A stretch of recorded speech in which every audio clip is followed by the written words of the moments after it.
si es posible, asumir. Entonces el director nos tiene ese himno, vamos a escucharlo y entonces continuamos con el programa. Adelante, director.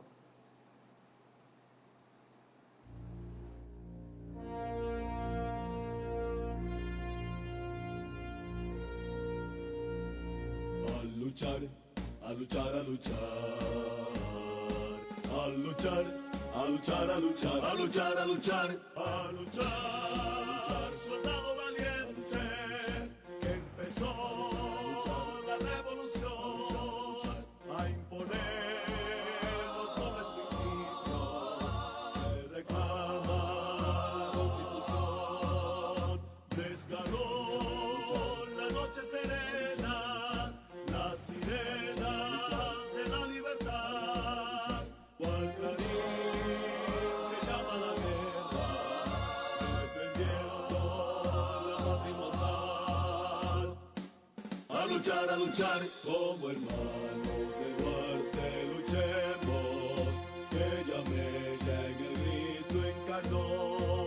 Si cual Sánchez al martirio iremos, venceremos como Luperón. No cedamos un paso, marchemos por senderos de gloria y honor. Y otra vez al traidor venceremos, y otra vez al grosero invasor.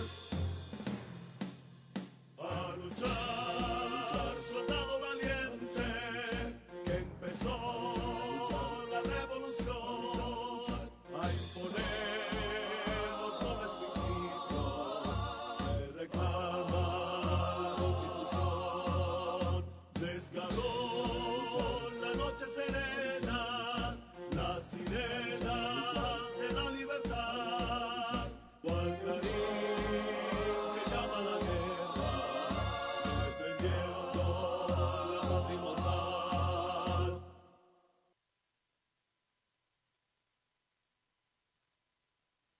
Es para reflexionar, ¿cierto? Y alguien podría preguntar, ¿y esto? La Revolución de Abril, comenzó el 24 de abril, 1965.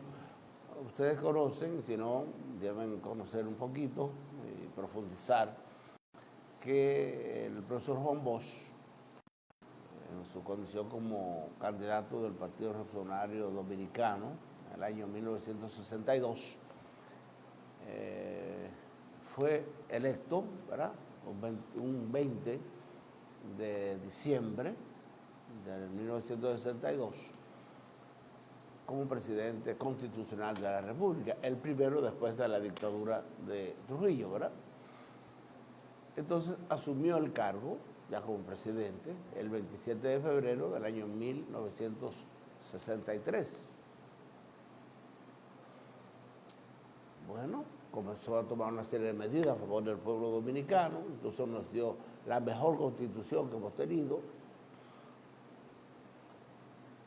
pero determinados sectores, tanto del país como del exterior, vieron afectados sus intereses y comenzaron a preparar un derrocamiento para sacar al profesor Juan Bosch de la presidencia de la República.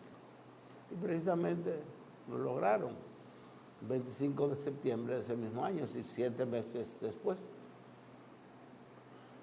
Ese acontecimiento fue fatal para la República Dominicana, porque nosotros sabemos, estamos convencidos, de que si el profesor Juan Bosch hubiese gobernado 4 años en nuestro país, como fue electo, pues la democracia dominicana fuera muy diferente. ¿Qué ocurrió entonces a partir del momento del derrocamiento del profesor Juan Bosch? Bueno, que auténticos dominicanos, tanto civiles como militares, comenzaron a prepararse a luchar para exigir la vuelta a la constitucionalidad, es decir, que se reinstalara el profesor Juan Bosch como presidente de la República sin elecciones. Como su proceso, entonces, un 24 de abril precisamente, de 1965, comenzó esa revuelta, esa revolución, movimiento, cuando el doctor José Francisco Peña Gómez llamó al pueblo a las calles para defender la constitucionalidad. Y una serie de dominicanos militares, cabezados por Rafael Domínguez,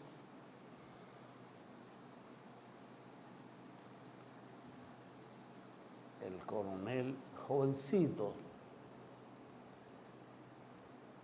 luchando de manera sincera, respaldando la Constitución. Un pueblo que no defienda su Constitución, sus leyes,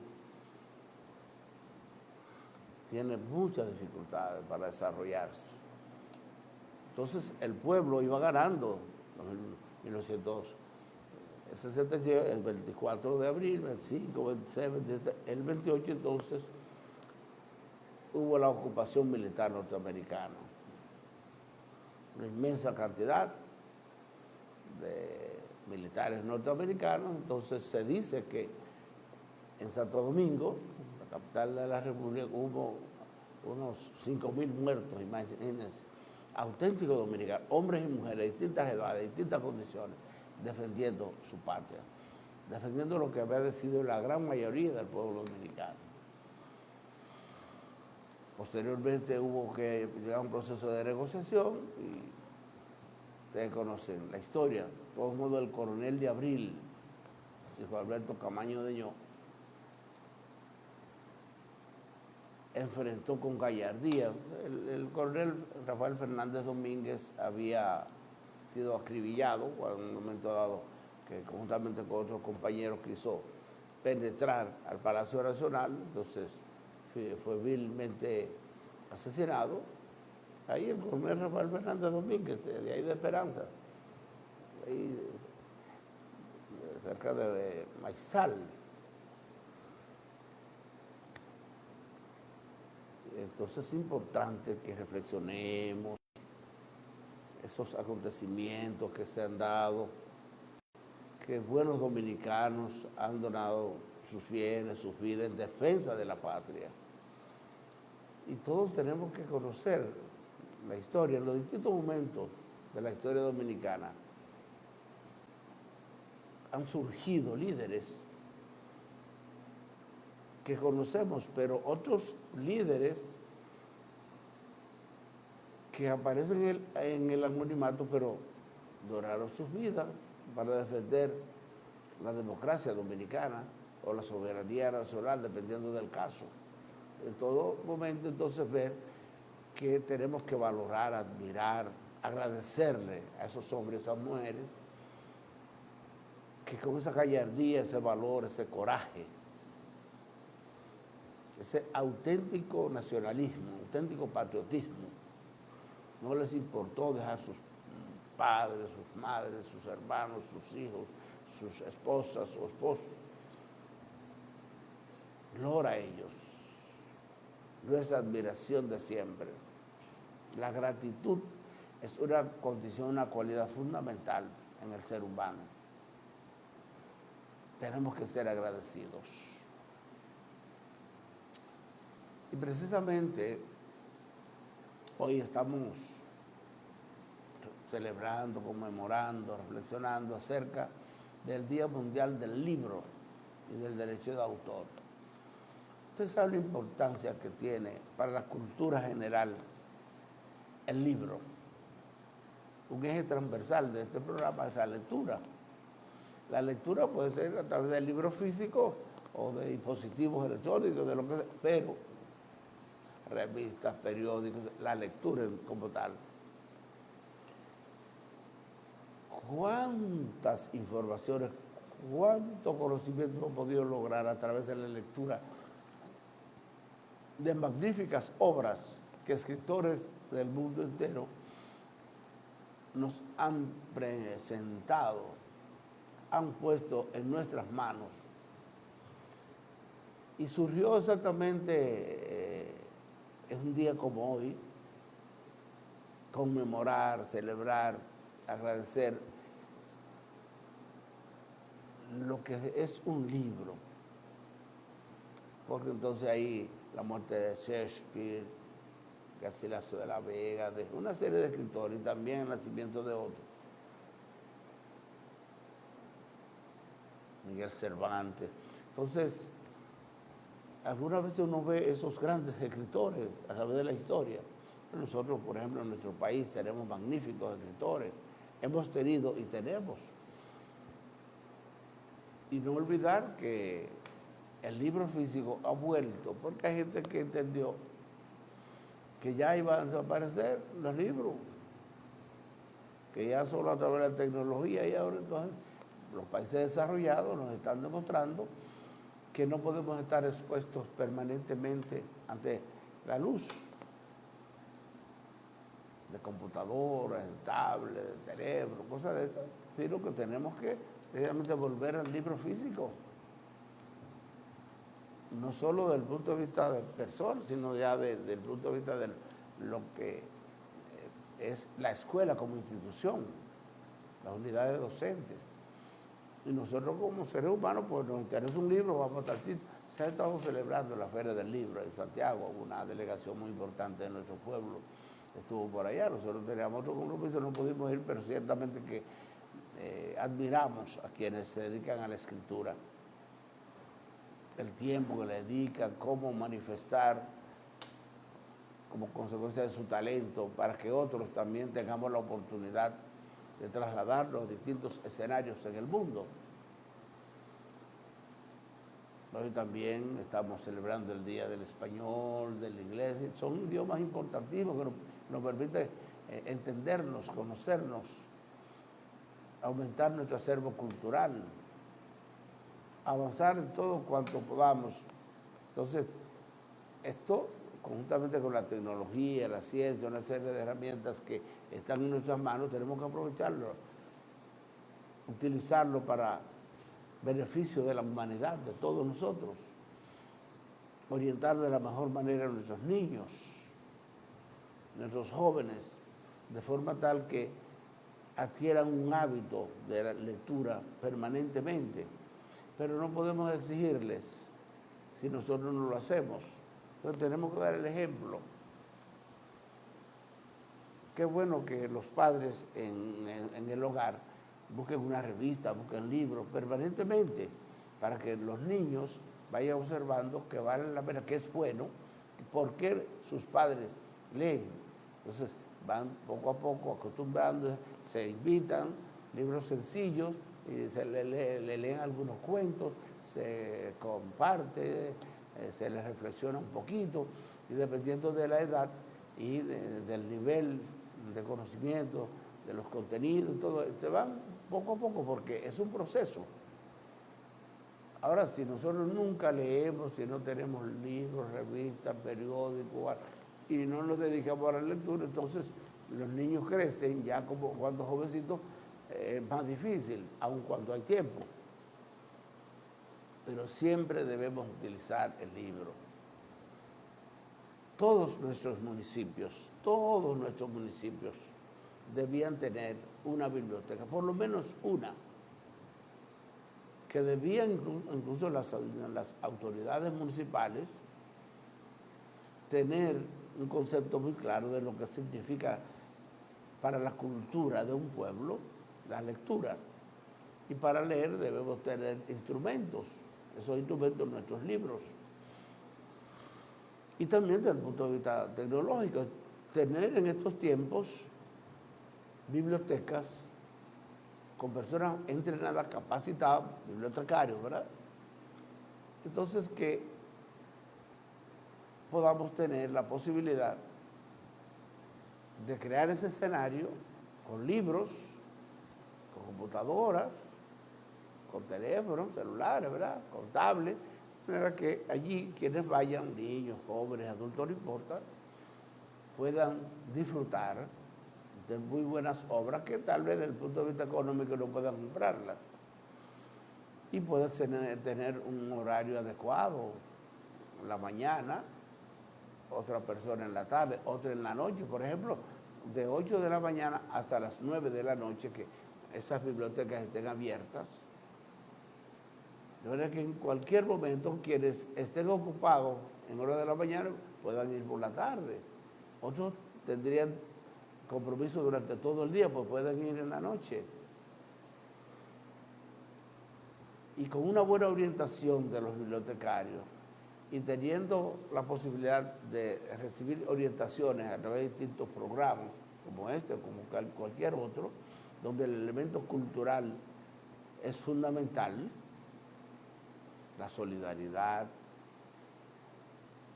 la manifestación de mensajes con honestidad, con responsabilidad, con integridad, respetando nuestros valores, nuestros principios y tratando de contribuir para que nuestros niños, nuestros jóvenes vean que vale la pena aprovechar el tiempo, pero somos nosotros los adultos.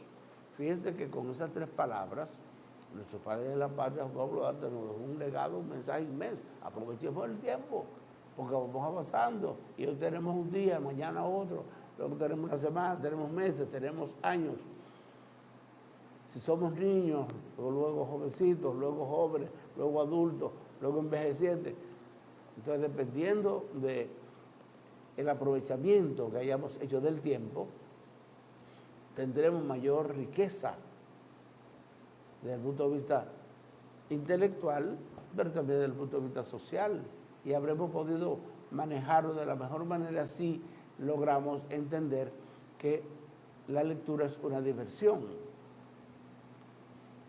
Así como tenemos que estudiar, así como tenemos que trabajar, también tenemos que divertirnos.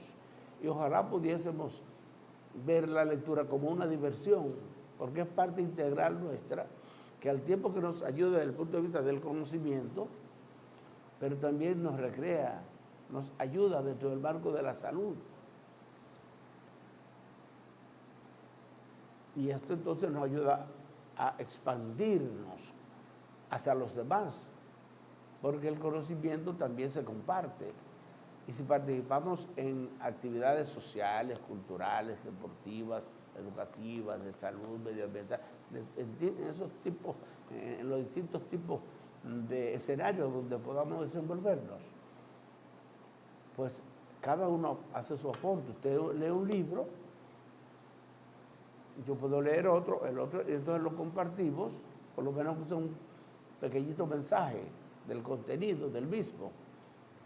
Y hablamos de su autor, y qué significó, y cuál fue el aporte que hizo, y cuál fue la introducción, el desarrollo como tal, cuál es la conclusión, y nos ayuda a comunicarnos. La comunicación es fundamental, el diálogo. Por eso en esas organizaciones, instituciones, entidades, empresas, deben crearse momentos para la capacitación. Y así, en la medida que el personal asume con responsabilidad su trabajo, eleva su nivel de desempeño y además tiene una mayor comprensión del rol que desempeña para esa empresa dentro de un marco social, dentro del marco del país, no importa el país de que se trate, pero también la importancia que tiene su trabajo para contribuir con el mejoramiento de la vida suya, pero también de los suyos, de sus hijos, de sus padres, de sus abuelos, sus hermanos, dependiendo de la sociedad misma.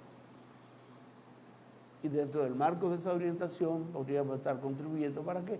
Para el fortalecimiento institucional, que es uno de los grandes retos de nuestro país.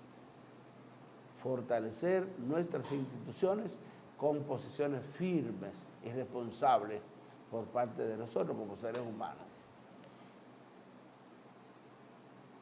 Entonces, todo esto nos va llevando poco a poco a avanzar. Fíjense que dentro del marco municipal que estamos planteando, un compromiso esencial es el desarrollo cultural, deportivo, medioambiental, desde el punto de vista de la educación, desde el punto de vista de la salud, en todos los ámbitos. Y precisamente un día, 24 de abril del año 1494,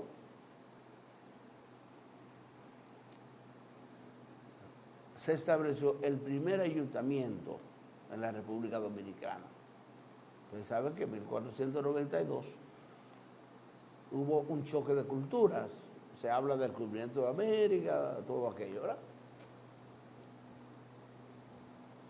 Entonces comenzó un proceso de conquista, de colonización, bueno, pero desde el punto de vista municipal, acá en la Isabela, Puerto Plata, ahí entonces se formó el primer ayuntamiento de la República Dominicana, que por supuesto no se llamaba República Dominicana. Quisqueya, la española, Santo Domingo Este, estamos divididos, la parte oeste de Haití, la parte este de Santo Domingo, que comenzamos a partir de 1844 a llamarnos ya como dominicanos, habiendo logrado la independencia de Haití, ustedes saben, 27 de febrero de 1844. Es parte de la historia, ¿no? Entonces, todos los gobiernos locales en la República Dominicana, fíjense que nosotros tenemos 158 municipios, 232 distritos municipales. Es decir, estamos hablando de que estas municipalidades constituyen los gobiernos locales en el país. En un municipio tenemos como gobierno local un ayuntamiento, en un distrito municipal tenemos una junta distrital. Entonces, cada 24 de abril se conmemora, como les decía, el día de la Revolución en 1970 en República Dominicana, ¿verdad? Y, por supuesto, el día de los ayuntamientos. Entonces, las autoridades municipales rinden cuentas, le dan a conocer a los municipios de su demarcación, de su jurisdicción, lo que han hecho durante el año anterior, del 24 de abril del 2025 al 24 de abril del 2026. Entonces, a ver, los habitantes de esos municipios o distritos municipales debemos ir para ver efectivamente qué se ha hecho durante todo el año y también qué se tiene en proyecto, dependiendo del mensaje que emitan las autoridades municipales. Es bueno darle seguimiento porque todos tenemos derecho a observar qué están haciendo nuestros representantes. Y como el ámbito más cercano al pueblo, a la gente, es el ayuntamiento municipal, ¿verdad?, en un municipio, o la junta distrital en el distrito municipal, entonces tenemos derecho a ver qué han hecho, qué están haciendo y qué proyectan hacer. Y así el próximo año, un 24 también de abril, ya del 2027, podríamos estar observando si efectivamente se ha estado haciendo lo que se planteó o no. Si no, podemos ser indiferentes, podemos darle seguimiento, controlando, supervisando, evaluando, porque son autoridades, son funcionarios pagados por el pueblo, por ustedes y por mí. Algunas veces hay autoridades, tanto del gobierno nacional como de los gobiernos locales, como que se endiosan y piensan que son lo máximo, pero ocurre que son empleados suyos y míos. Y que precisamente llegan a esos cargos los electos a través del voto, que esperamos que sea un voto libre, democrático, conforme a la convicción personal de cada ciudadano, para que podamos ser auténticos y tener representantes auténticos.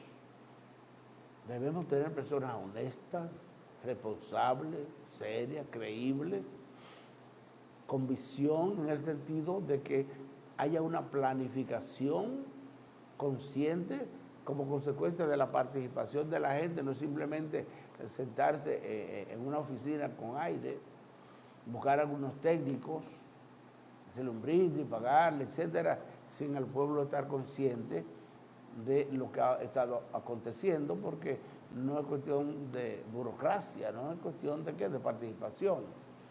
Y una auténtica representación conlleva una gran participación previa,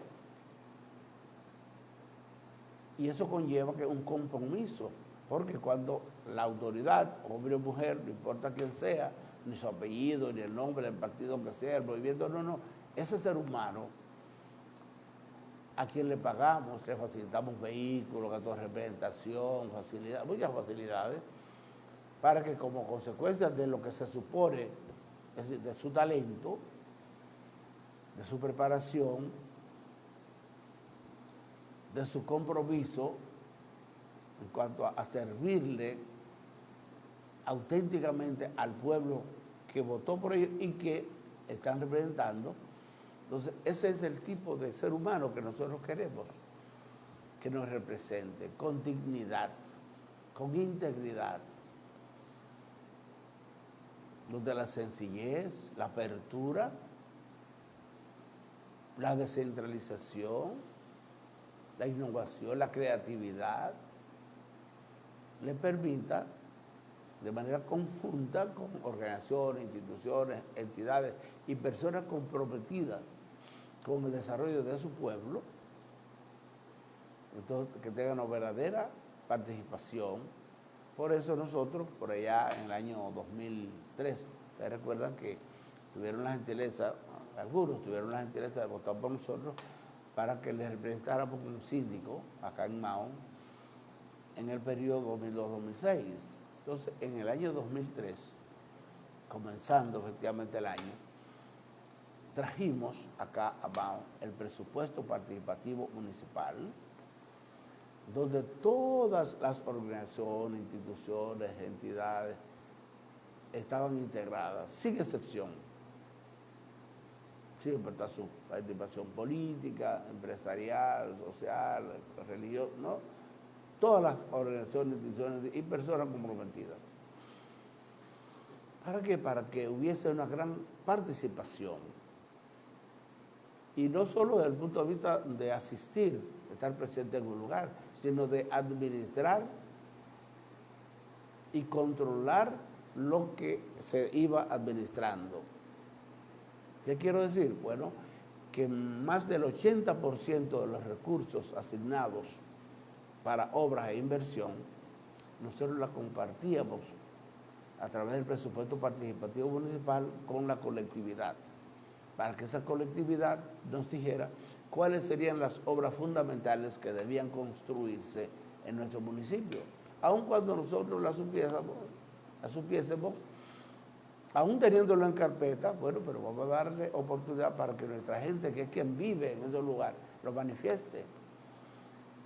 Y cada vez que fuésemos a construir esa obra, entonces vamos a formar una comisión de obra, una comisión de auditoría social. ¿Para qué? Para que esas personas de ahí, de ese sector, no empleados del ayuntamiento, ni el síndico, ni el regidor, sino personas de esa zona, de ese lugar, les diera seguimiento a todo lo que fuese ocurriendo en el proceso de trabajo, para que el ingeniero o el maestro constructor nos garantizara que la calidad, no un por ciento de que para un síndico, para un regidor, no, para que hubiese calidad en el trabajo que se estaba haciendo. Entonces, todo esto lo planteo porque es que la participación es muy importante. Un año después, entonces, comenzamos a trabajar, ¿para qué? Para traer el ayuntamiento juvenil e infantil. De manera que si los adultos ya estamos integrados en el presupuesto participativo dentro del marco del ayuntamiento de adultos, entonces vamos a integrar a nuestros niños y jóvenes en el ayuntamiento juvenil e infantil. Y ahí estábamos integrados todos. Se nos quedaba un segmento de la población que eran nuestros envejecientes. ¿Qué hicimos? Que formamos un fondo municipal de asistencia social para nuestros envejecientes y discapacitados, porque todos tenemos derechos y ellos mucho más. Los amigos y hermanos que tienen algún tipo de discapacidad, para ayudarles en la medida de lo posible. Nuestros envejecientes con dificultades muchas veces de alimentación, de salud o de otro tipo, ayudarles todo lo que pudiésemos. Con dinero del mismo pueblo, administrado por quién. En ese caso nosotros estábamos como síndicos, pero siempre integrando a la población. Ahí, ¿qué hicimos? Bueno, pues nos dimos un plan estratégico para el desarrollo de más por 10 años.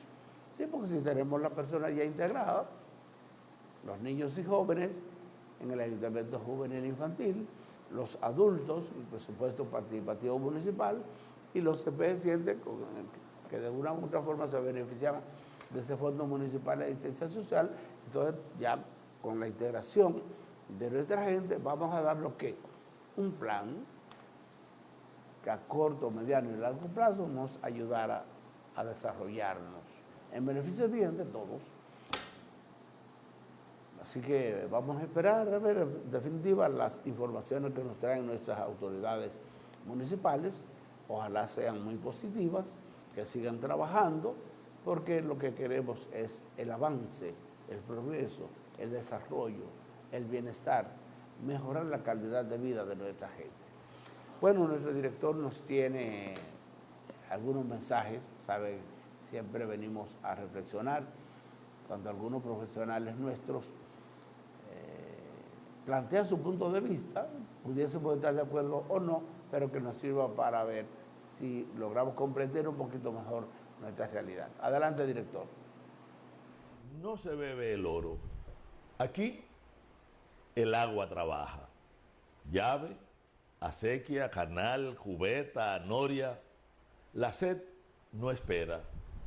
Arroz en remojo, habichuela creciendo por dentro, yuca empujando la tierra, cebolla, la vida apartando la muerte a tiempo. Cada casa lo sabe, cada parcela, cada mata de plátano con su verde de campana, cada niño que oye llenarse un jarro como quien oye volver a su madre. Todo eso bebe río, todo eso depende del San Juan, y el San Juan arrastra un mapa. Baja, sigue, no pide permiso, va dejando su cuerpo hacia el Yaque del Sur, hacia las tierras donde el agua llega tarde o no llega, hacia la boca rajada del suroeste, hacia la laguna de Cabral, que a veces agoniza con un sol metido en los huesos y nadie la asiste. Por eso aquí nadie discute por capricho, peleamos. Peleamos con los dientes, peleamos con la memoria, peleamos con el hambre aprendiendo a esperar, porque nadie se bebe una onza de oro. Bebemos agua, agua en la llave, agua en el surco, agua en la sed del ganado que mira al cielo y no negocia, agua en la raíz, agua en la olla, agua corriéndole por la sangre al valle. Que no vengan con palabras de vitrina, que no digan progreso donde el riesgo huele a metal mojado, a azufre roto, a fiebre haciendo fila con los papeles en regla. El agua limpia huele a tierra recién abierta, a lodo noble, a monte lavado, a tarde que todavía promete bajo el sol más terco. El agua enferma deja una lengua de ceniza, un sabor a relave en la olla, un silencio de pájaros muertos en la orilla que se parece demasiado al fin del mundo. Y eso lo entiende cualquiera. La mujer que acomoda el jarro como quien acomoda a una criatura, el viejo que mira el canal como si mirara su propia vena abierta, lo entiende el conujero, la escuela, la iglesia, lo entiende el sur entero cuando aprieta la sequía y el sol se pone tan bravo que hasta los perros se callan. Por eso no paramos. No paramos con canto, con vigilia, con cartel, con rezo, con marcha, con la frente alta, con el pecho entero, con los muchachos agarrados de la falda, mirando todo sin parpadear. Y si hace falta más, daremos más. Seremos más gente, más noches sin dormir, más piedras en su camino, más terquedad, más pueblo, porque hay cosas que se pierden una sola vez, porque tocar esta agua es tocarla. Bueno, ese es el ingeniero Luis Carvajal, miembro de la Academia de Ciencias de la República Dominicana, uno de los grandes técnicos que tenemos en el país. Y él está refiriendo precisamente a la importancia del agua. Y dice, no bebemos oro. ¿Cómo vamos a permitir la explotación de nuestras montañas, de donde parten precisamente muchos de nuestros principales ríos? Si sacamos nuestros ríos, nos quedamos sin agua, ¿cómo vamos a vivir? Las autoridades nuestras, que son nuestros representantes a nivel nacional, él se refiere básicamente a San Juan de la Maguana, pero en términos generales es un problema nacional. Y no podemos ser indiferentes ante una situación que nos puede perjudicar terriblemente para ahora y también para después. No podemos ser presentistas. Tenemos que pensar en el futuro, en esas generaciones de niños y jóvenes que ya viven y otros que vendrán. Nosotros tenemos que garantizarles un futuro diferente. Continuamos, director.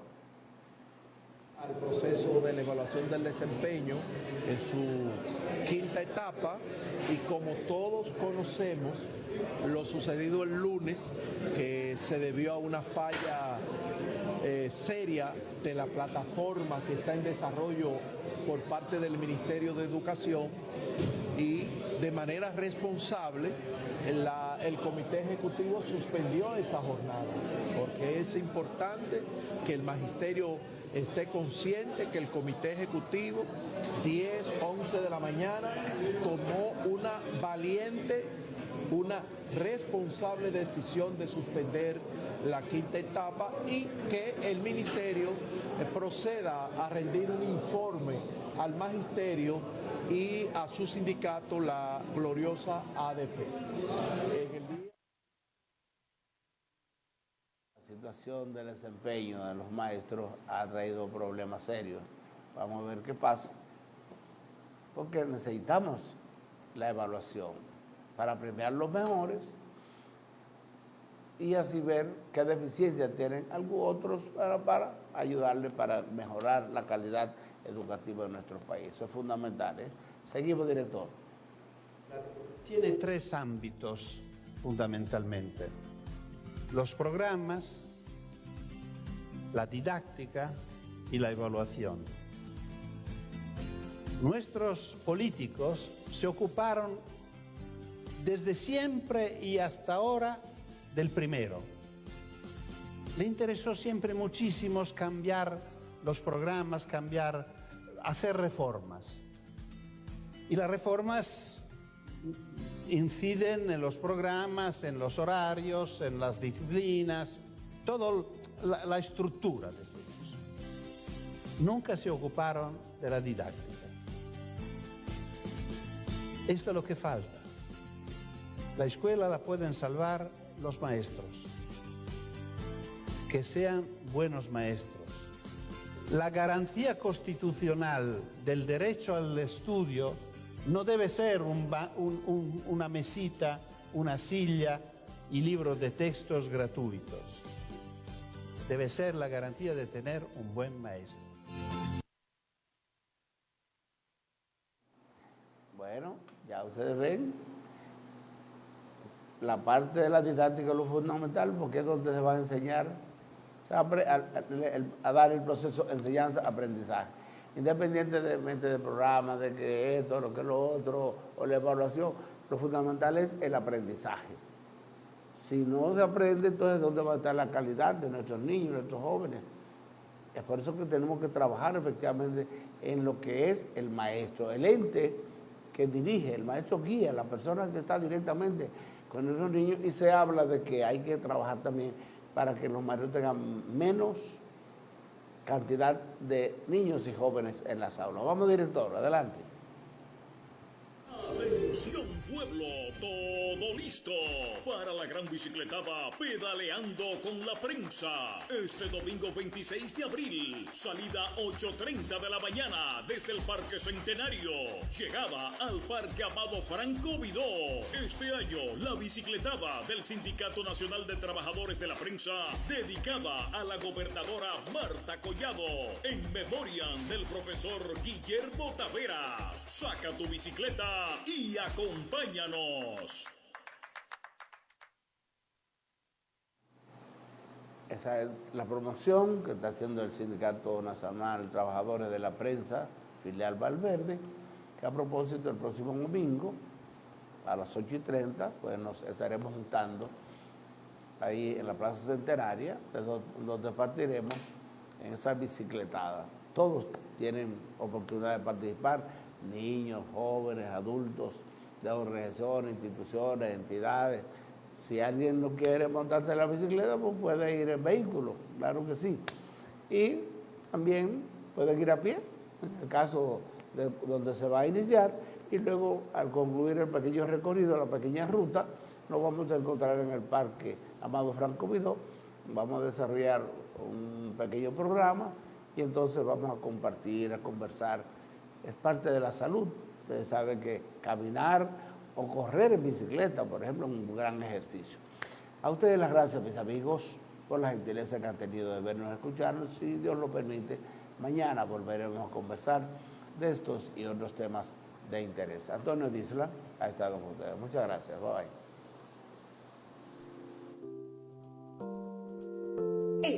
El programa Intercambio Contigo con el licenciado Antonio Disla por Telenovisa 43, tu canal familiar. Sintonícelo a través del canal 8 de Mao Cablevisión de 6 a 7 de la noche. Intercambio Contigo. Telenovisa 43, dando cátedra de televisión en la provincia Valverde y el noroeste.